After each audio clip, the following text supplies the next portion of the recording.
Сәлем баршаға. 9 қазан күні менің кішкентай ұлым баратын жас балғын деген балабақшада 15 жылдық юбилейі болды. Соған олар жақсы дайындалған екен.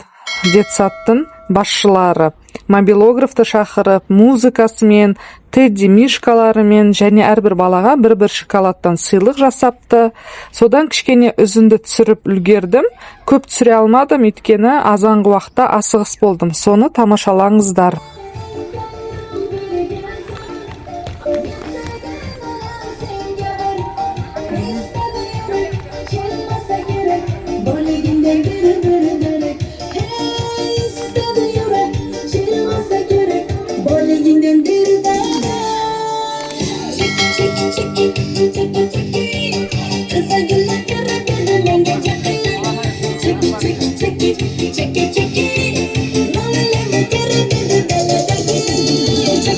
Check it.